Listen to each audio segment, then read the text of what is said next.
Bonjour et bienvenue pour cette dernière vidéo de la série des tarots que j'utilise. Donc là, on est sur les tarots spéciaux. Ils sont particuliers, je les trouve, ces tarots. J'ai pas envie de les utiliser tout le temps, mais de temps en temps, pour certains types de tirages, j'aime les utiliser.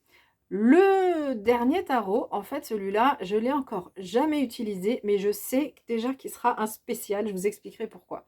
Donc, on a le tarot Illuminati. Je vais les détailler plus, les présenter plus tout à l'heure. Donc ici, on a l'impératrice et la papesse derrière. Ensuite, on a le tarot Tarot of the Cat People. Alors celui-là, il est en anglais, de Karen Quickendall, mais je vais le présenter mieux tout à l'heure. Et puis enfin, le Ghost Tarot. Voilà, donc on se retrouve tout de suite, tarot par tarot. Je vous explique ce que j'aime dans ces tarots-là.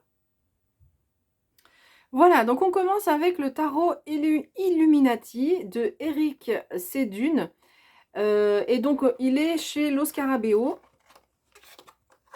Voilà, pouvez le trouver chez Los Scarabeo ici. Voilà. Alors, c'est un tarot qui a un univers vraiment très spécial. Alors, je dois dire qu'il me semble qu'il a été réédité parce que... Ah tiens, chez Los Scarabeo, je suis en train de voir que c'est fabriqué en Italie, contrairement à d'autres qui sont fabriqués en Chine. Mais chez Los Scarabeo, c'est fabriqué en Italie. Donc, je referme la parenthèse. Oui, donc il a été réédité et il y a une différence au niveau des cartes, mais j'en parlerai tout à l'heure. Donc c'est un univers qui est particulier. Des fois, j'ai l'impression qu'il y a des collages sur les illustrations, ou est-ce que c'est lui qui a créé ça, mais il a un univers qui est vraiment très personnel. Donc ce qui m'attire dans ce jeu, c'est la couleur, toujours, hein, je vous l'ai dit tout à l'heure, enfin sur la vidéo précédente, je suis attirée par des tarots assez colorés. Mais il n'y a pas que ça dans celui-là. Donc voici le dos des cartes. On est déjà dans son univers. Bon, là, on pourrait parler d'un univers plutôt fantasy. Enfin voilà, moi, ça me fait penser un peu à un univers fantasy, mais au-delà. C'est un univers plutôt qui est complètement onirique, en fait. Voilà, qui est plutôt lié au rêve parce que vous allez voir, il y a des cartes qui sont complètement folles. Donc, je retourne les cartes et voilà, je vous explique. Il a été réédité et on n'a plus, en fait, les bords noirs. Et donc, la carte, enfin, le dessin prend toute la carte. Et du coup, le dessin, j'ai la sensation qu'il est plus grand. Peut-être que les cartes sont plus grandes également. Mais voilà, en tous les cas, je sais qu'il a été réédité. Et donc, c'est un Rider-Waite, il est en anglais. Donc, je vais vous montrer quand même de près parce qu'il a tellement de détails, ce tarot, c'est juste hallucinant. Donc là, c'est la carte des amoureux.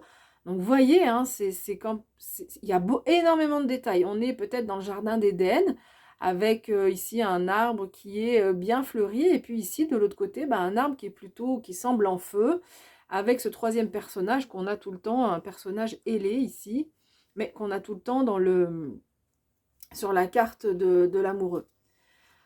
Ensuite, le cavalier de bâton, donc c'est les princes ici dans ce jeu. Cavalier de bâton, regardez ce cavalier, regardez ce cheval qui se cabre ici avec son château derrière. Beaucoup d'énergie qui se dégage de ce cavalier. Hein. Et le détail, encore une fois, tout est...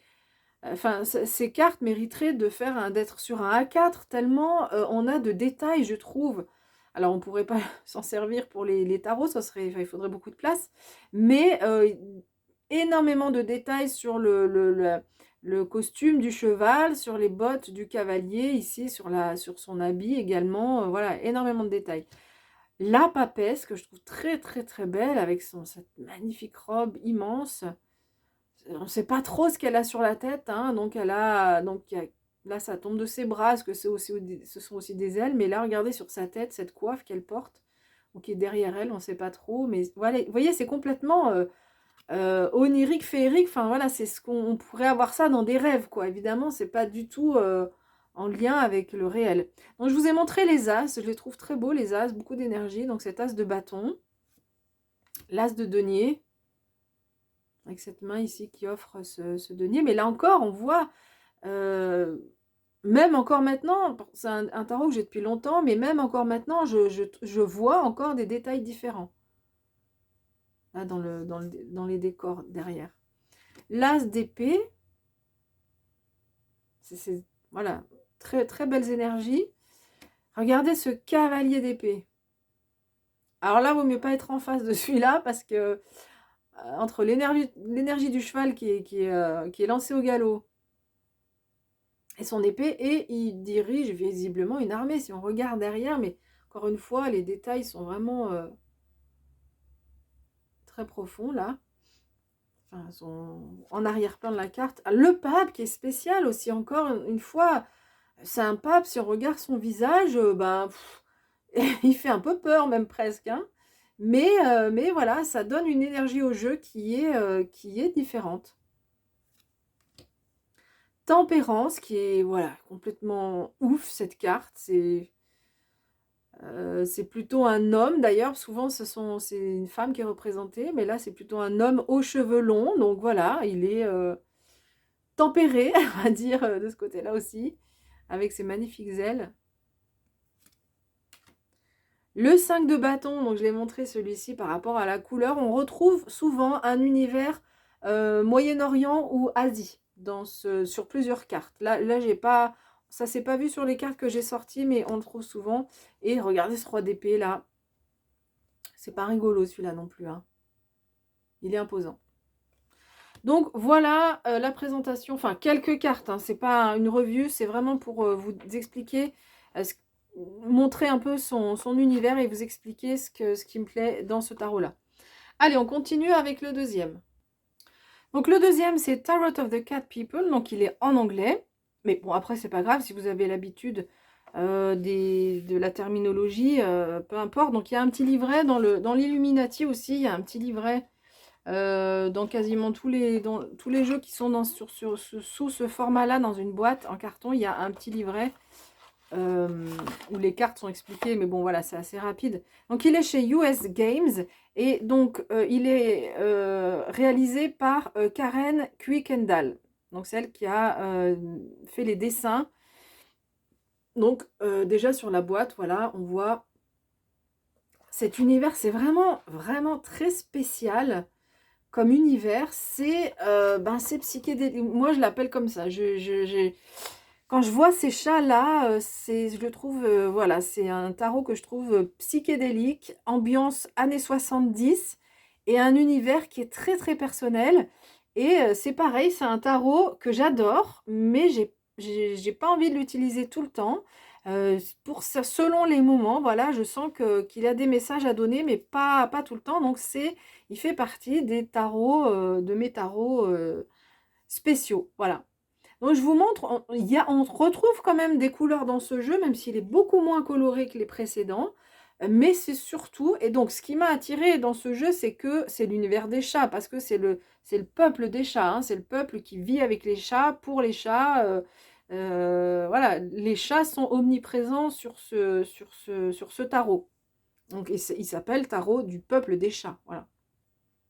Donc, le 7 d'épée. Cette reine de coupe qu'on avait sur la boîte, que je trouve, voilà, qui m'inspire beaucoup. Avec un tigre ici, hein. Et puis en arrière-plan, toujours, on a un arrière-plan souvent, donc là ici avec des chats psychédéliques. C'est comme ça que je le dis. Après, vous avez peut-être une autre façon de le dire. Tempérance, que je trouve très douce.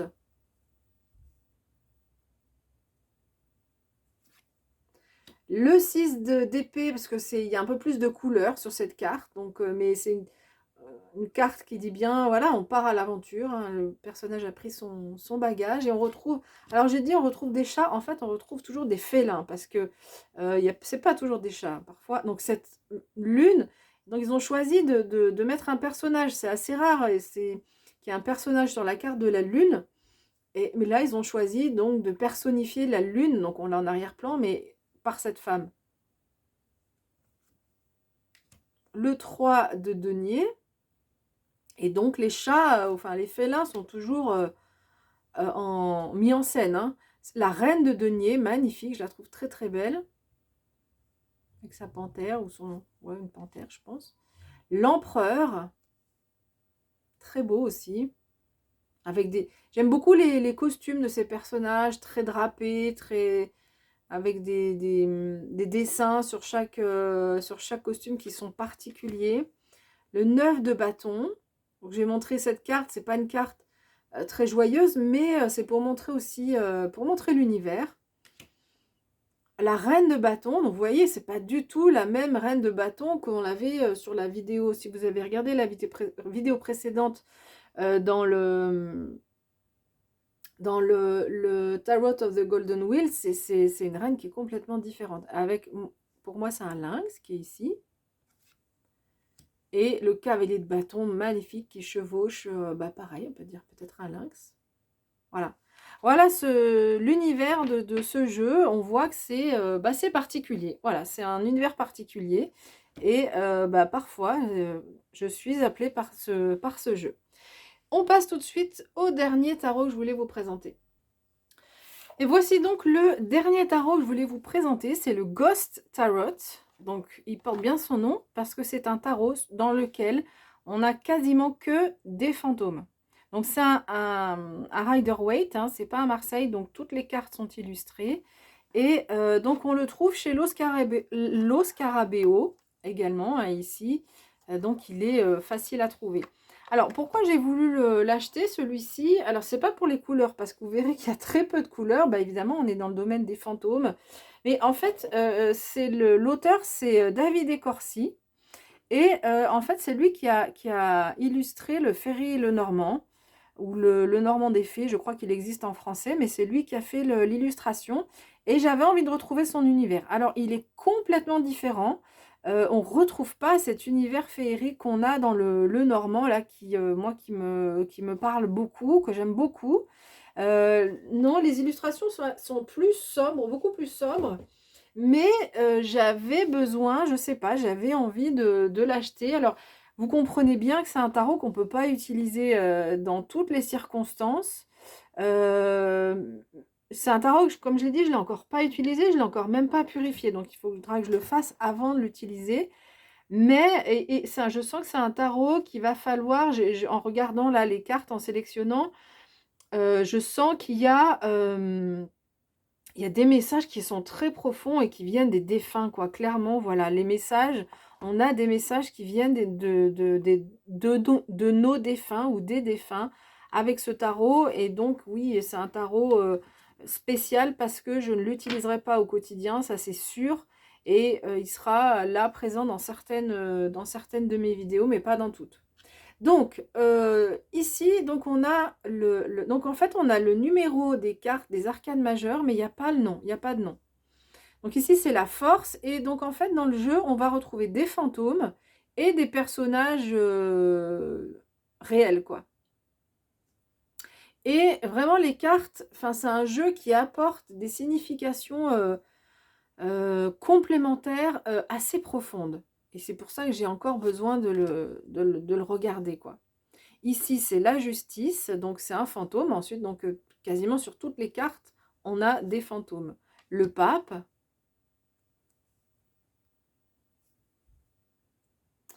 qui est dans son église, dans sa cathédrale. L'as de coupe, qui est porté par une main de défunt, de fantôme. Le jugement, mais qui est bien illustré ici, hein, parce que le jugement, c'est, dans la signification du Marseille, c'est debout les morts, c'est quelque chose de fort. Et donc, par exemple, dans le Golden Wheel, c'est une carte qui est très belle, mais c'est une carte qui ne montre pas peut-être aussi assez la puissance. Ici, dans ce jeu, voilà, tout est dit, quoi, avec cette carte. Alors, ça peut un peu impressionner, hein, quelqu'un qui aurait un peu peur des fantômes, ça peut impressionner, mais voilà, moi, c'est un jeu qui me parle. Le 8 de bâton, donc sur les arcanes mineures, on a le numéro et le dessin qui correspond au bâton, donc c'est facile de retrouver la terminologie de la carte. Le roi d'épée, la reine d'épée, pardon.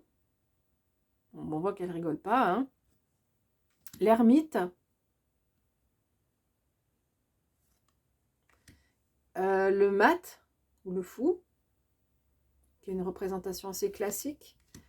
Et puis le 3 de bâton avec ce navire fantôme qui nous appelle vers de nouveaux horizons.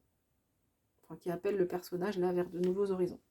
Voilà la présentation de quelques cartes de ce jeu. Donc c'est vraiment un jeu qui est qui est spécial. Voilà, c'est vraiment l'univers des fantômes et l'univers des défunts. Voilà, j'ai fini avec ces présentations de mes tarots que j'appelle mes tarots spéciaux.